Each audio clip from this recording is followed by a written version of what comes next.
Donc bonjour à toutes et à tous et bienvenue sur ce nouvel épisode du Max de Recherche. Et nous avons aujourd'hui le plaisir et la chance de recevoir Pietro Salizzoni, enseignant-chercheur à l'École centrale de Lyon et au laboratoire de mécanique des fluides. Et acoustique. Et acoustique. Merci pour la précision. Est-ce que déjà vous pouvez décrire votre activité en tant que profession et puis votre spécialité? Qu'est-ce que c'est que la mécanique des fluides et acoustique? Ok, donc ma profession, soit pour l'enseignement que pour la recherche. Exactement, les deux. Donc, moi je suis à la base ce qu'on appelle un mécanicien de fluide. Alors, chose qu'il faut tout le temps préciser, parce que pour la plupart des personnes, le mot fluide n'est pas forcément associé au mot mécanique. Donc les deux choses, on pense à la mécanique des solides, hein, mais la mécanique des fluides est quelque chose déjà d'un peu étrange. Et premièrement. Deuxième chose, qu'est-ce que c'est en fluide n'est pas toujours évident, alors que c'est très facile. En gros, tout ce qui n'est pas solide est en fluide, finalement.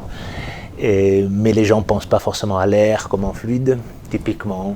Voilà, ça c'est pour l'aspect de divulgation.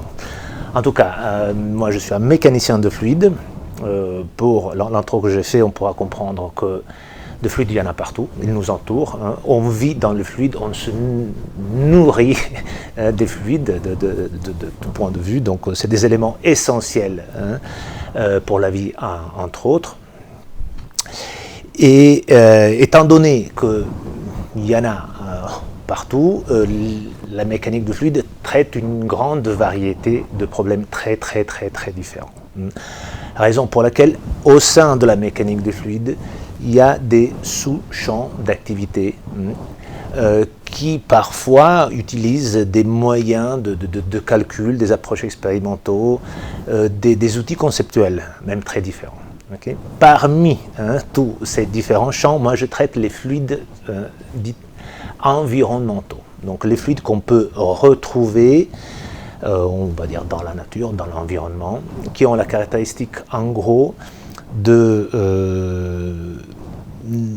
être soumis, j'utilise des mots un peu techniques, je ne sais pas à des conditions aux limites, voilà, qui la plupart des fois sont très mal définies, parce que l'atmosphère, on la contraint, on n'a pas les moyens de la contraindre, c'est pas une fluide dans une boîte, c'est pas de l'eau, on peut pas imposer de la pression, des flux rentrants, des flux sortants, donc c'est des flux qui ont cette caractéristique-là, donc d'être soumis à des grosses incertitudes à partir des conditions aux limites qu'on impose au système, incertitudes qui se rajoutent à la complexité du système, que lui-même est capable d'amplifier ultérieurement toutes sortes de perturbations au sein du système. D'accord. Voilà, je suis parti là-dessus. Et c'est une thématique qui vous intéressait dès le début ou c'est parce qu'il y a eu des enjeux environnementaux, sociétaux qui ont poussé la recherche dans cette direction? C'est quelque chose qui vous a attiré dès le début ou... Alors, moi au début, on parle de moi lycéen. Oui, voilà. Oui, avant que vous commenciez la recherche. Avant que moi... Alors, moi lycéen ou... moi étudiant, j'étais intéressé par la thématique environnementale au sens large. La mécanique des fluides, j'en voyais pas... l'intérêt, la richesse, en tant qu'étudiant. Comme effectivement, le mot mécanique de fluide, je reviens au premier point, n'est pas forcément très parlant.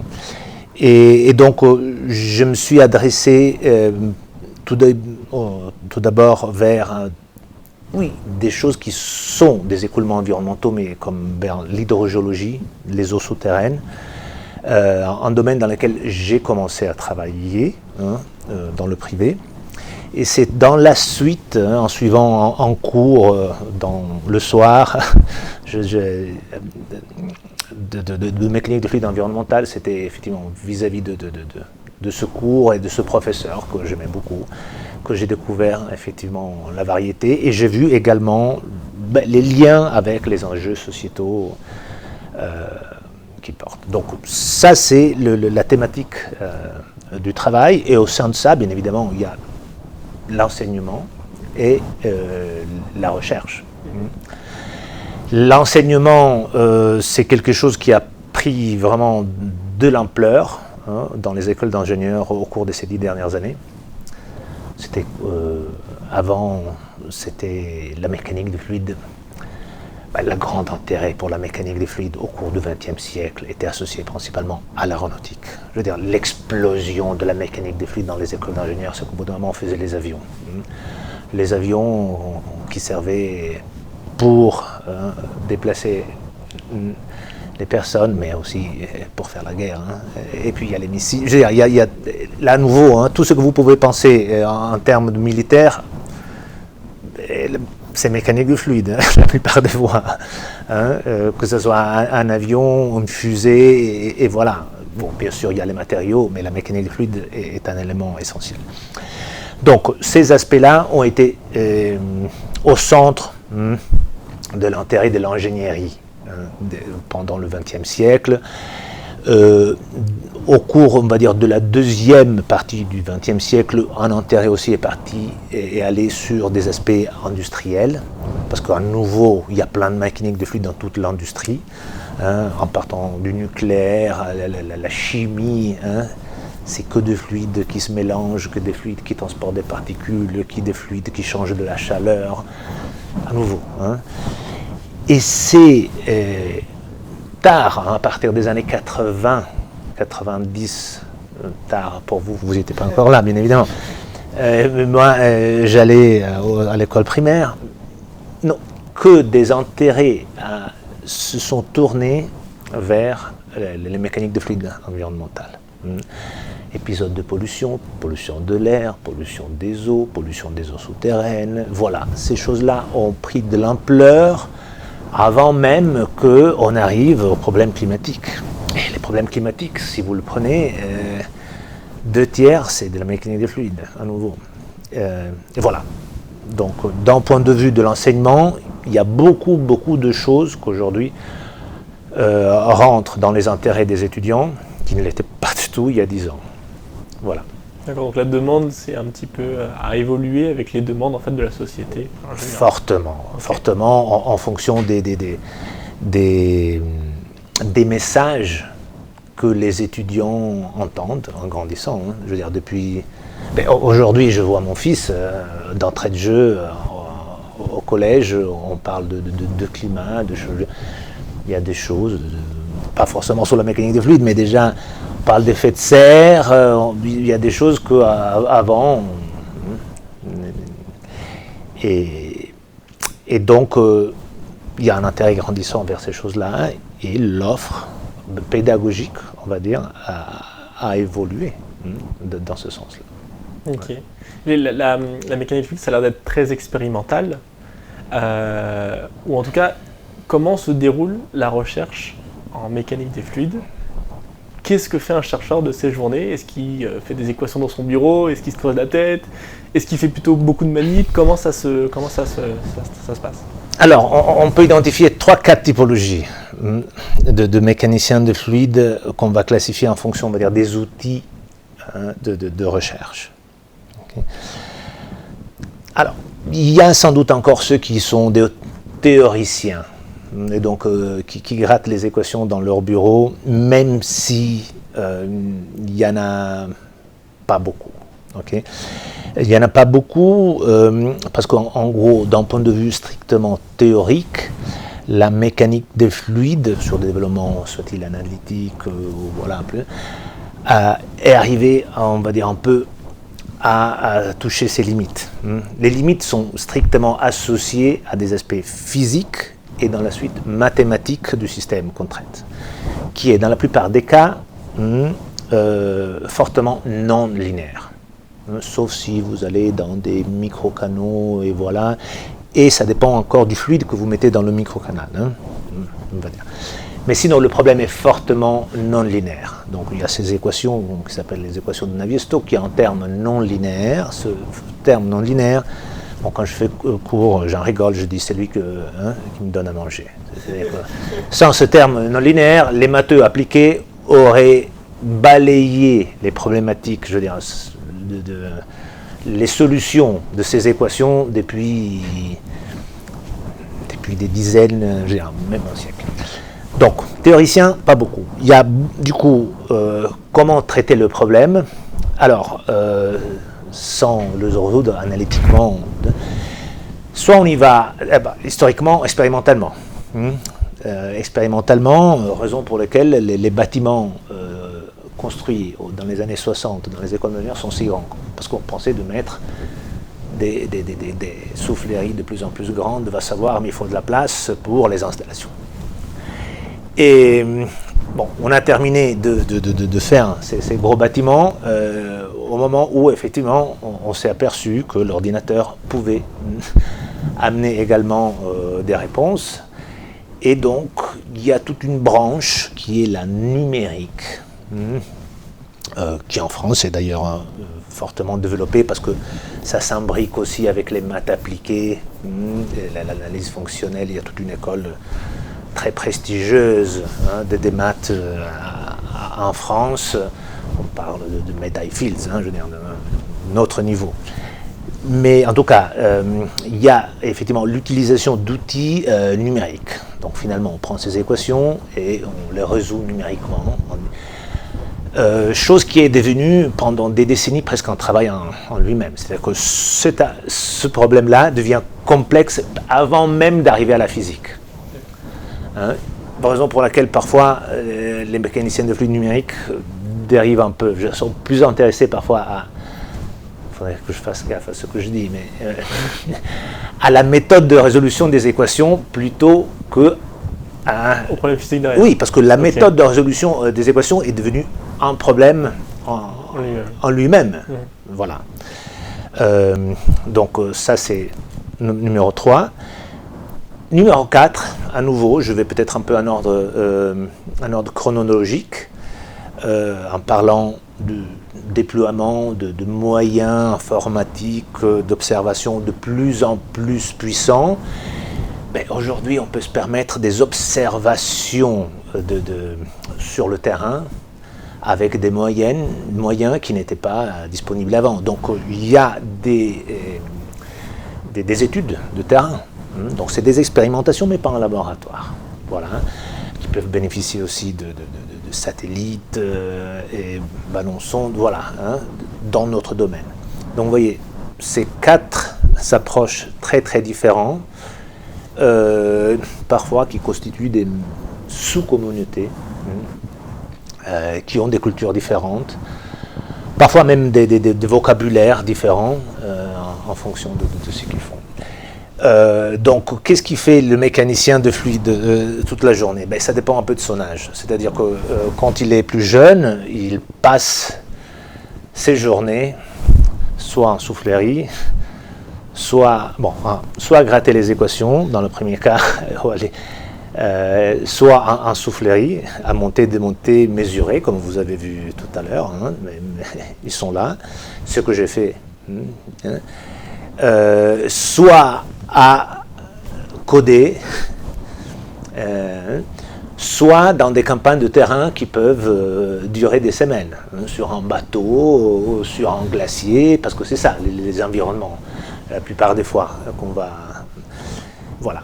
Après, en prenant un peu d'âge, ce qu'on fait, c'est que on lit, on pense, et on définit des protocoles pour ceux qui sont en soufflerie, pour ceux qui sont... Et on cherche des financements, on demande les résultats aux collaborateurs plus jeunes, on passe du temps à regarder des courbes, à les interpréter, à comprendre, à replanifier des expérimentations en laboratoire, des campagnes ou des simulations pour tester des hypothèses. Et voilà, dans un loop. Voilà. Okay. Et donc sur les 4 catégories que vous avez décrites, il y en a une qui vous a plus correspondu plus jeune ou maintenant vous faites un peu tout en même temps parce que vous avez l'expérience? Non, moi je suis un expérimentateur de laboratoire, en soufflerie. Cela dit, pour être très honnête avec vous, ça fait plus de 10 ans que je ne touche pas à un système de mesure directement.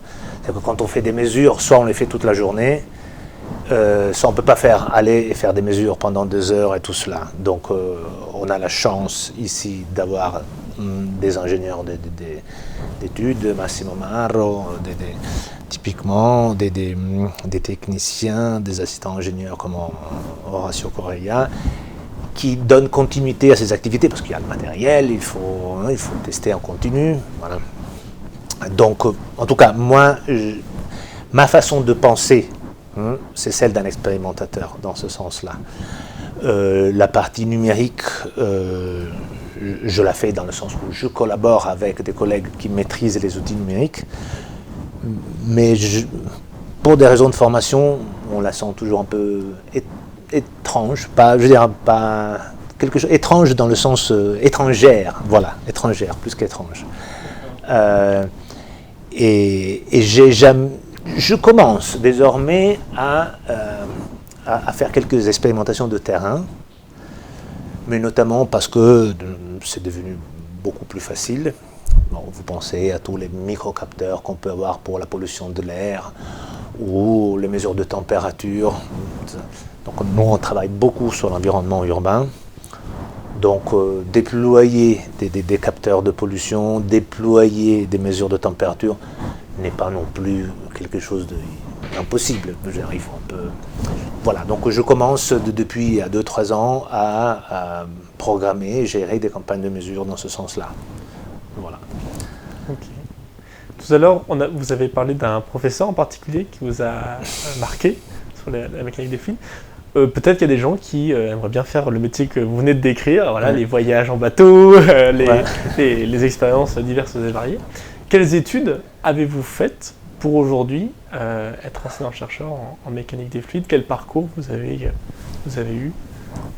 Alors, moi j'ai fait mes études à la base en Italie, bien évidemment. L'équivalent, ce serait celui d'une école d'ingénieurs. Parce que parmi les mécaniciens de fluide, il y a beaucoup de physiciens aussi. D'accord. Okay, donc, qui font une chose un petit peu différente? Au final, pour beaucoup de choses, ça peut être pareil. On va dire que les physiciens sont un peu plus amenés un peu plus légitimes vis-à-vis de la société des financeurs, pour travailler typiquement sur le climat des planètes, parce que si vous pensez au centre de la Terre, ça c'est du fluide. Tout ce qui se passe au-dessous de chez nous, le manteau, tout ça c'est mécanique des fluides. Toutes ces applications-là sont plus associées à des géologues, des physiciens. Tout le plasma, ce qu'on appelle le space weather, tout ça c'est des fluides. Donc les physiciens sont plus amenés à faire cela. En tout cas, moi j'ai fait une école d'ingénieur. Une école d'ingénieur, aujourd'hui, si on doit se remettre dans le contexte français, je pense que la formation qu'ils donnent est extrêmement large, peut largement permettre de rentrer dans le domaine, si on veut le faire, avec une thèse et poursuivre, et permettant également de pouvoir décliner ça de façon très différente, c'est-à-dire qu'on n'est pas obligé à partir sur des axes de recherche purs qui n'ont que comme issue celui d'une recherche fondamentale. Nous, on est très tourné effectivement vers les applications, raison pour laquelle effectivement je ressens que les étudiants ont un intérêt nouveau, même des physiciens qu'au bout d'un moment veulent retrouver des sujets plus en lien avec des problématiques sociétales qu'on peut reconnaître, expliquer, sans devoir aller sur la physique des particules subatomiques. Ok. Et tout à l'heure, vous expliquiez que l'enseignement prenait une place de plus en plus importante sur les 10 dernières années. Comment justement concilier l'enseignement et la recherche? Est-ce que pour vous c'est une contrainte supplémentaire, un avantage? Comment ça s'arbitre en fait entre les deux, l'enseignement et la recherche? Il faut trouver un juste équilibre. Alors moi j'aime enseigner, en général. On en fait un peu beaucoup ici en France, mais c'est stimulant, ça se dit bien en français, non? Et je dois dire que ça m'a permis également d'ouvrir des cours sur des thématiques que je ne connaissais pas forcément, donc il faut étudier. Hein. Et en étudiant, on a des idées qui peuvent nourrir l'activité de recherche. En même temps, les activités de recherche peuvent amener un tas de problématiques qui, à leur tour, peuvent être réexploitées dans l'enseignement. Parfois, c'est en termes de cas d'études, problématiques pour lesquelles il faut effectivement avoir un peu un retour d'expérience. C'est des problèmes sur les problématiques environnementales, typiquement. Il y a le savoir, mais il y a le savoir-faire.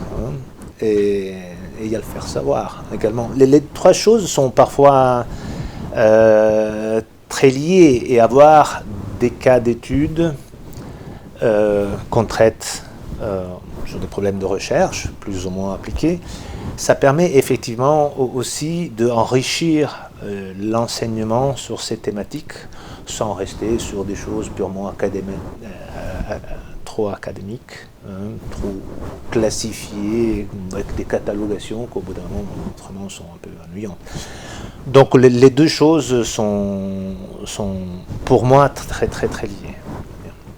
Je profite de votre expérience, je dirais, internationale. Et vous disiez qu'on en demandait beaucoup en France. Vous avez connaissance de pays où on ne demande pas forcément la même chose ou de manière différente? Mais c'est pas vrai qu'on en demande beaucoup en France, parce que ça dépend un peu en France quel statut on a. Ok. Déjà.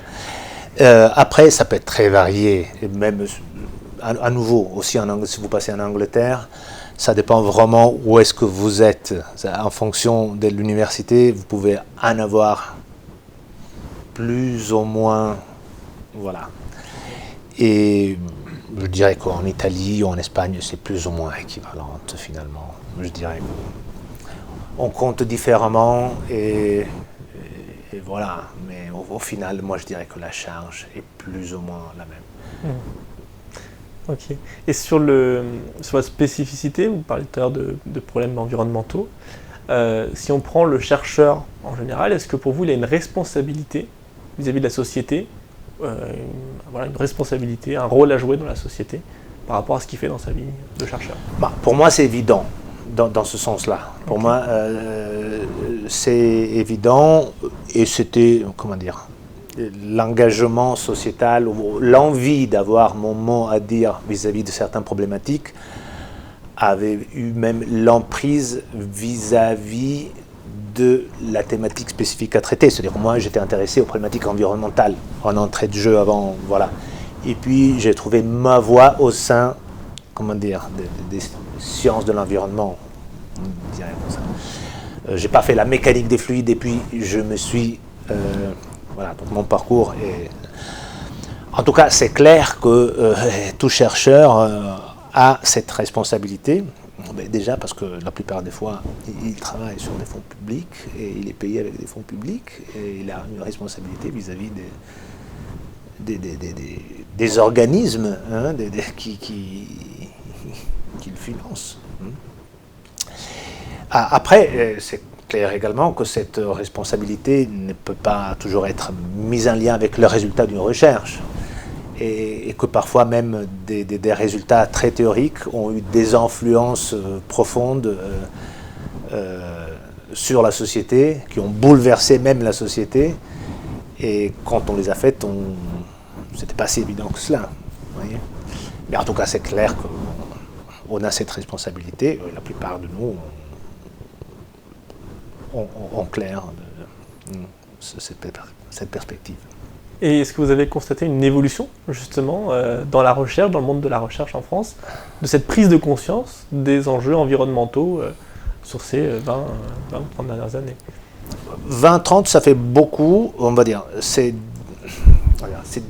10-15 dernières années, bien sûr, les thématiques de recherche qui sont mises en avant dans les appels à projets sur des fonds publics et privés sont de plus en plus orientées vers ces aspects-là.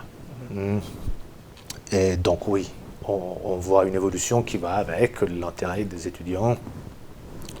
Donc moi je suis là depuis 20 ans, en 20 ans j'ai vu évoluer les choses. C'est beaucoup plus facile aujourd'hui de monter des projets sur ces problématiques-là, de trouver des étudiants motivés. Et donc, oui, j'ai vu évoluer beaucoup de choses. Ok, merci beaucoup. S'il y a des jeunes qui regardent cette vidéo, ou des personnes qui seraient intéressées par découvrir la mécanique des fluides, est-ce que vous auriez un conseil, un mot de la fin à leur donner, quelque chose à faire absolument voilà, un conseil. Non, le conseil, c'est juste avoir à nourrir et entretenir sa propre curiosité. Effectivement, on pensait, je reviens au départ, que les fluides sont des éléments de base de notre système écologique, biologique, et qu'au final, ils peuvent être effectivement des objets d'étude qui amènent vraiment loin dans les différentes typologies de problèmes qu'on peut traiter. Donc je pense qu'on ne peut pas être déçu des fluides de ce point de vue-là. Donc faire de la mécanique des fluides, c'est être sûr d'être satisfait, d'être content. À mon avis, on peut trouver sa voie dans la mécanique des fluides, vraiment parce qu'il y a des mondes qui sont très très très différents au sein de la mécanique des fluides. On peut trouver sa niche, Okay. Et ses interlocuteurs, et ses problèmes, et voilà. Eh ben, merci beaucoup Pietro Salizzoni pour ce beau moment de partage. N'hésitez pas à retrouver la deuxième partie de cette vidéo où Monsieur Salizzoni va nous faire voir un petit peu la beauté de la mécanique des fluides avec certaines vidéos d'écoulement. Retrouvez ça très vite et à bientôt sur le Max de Culture.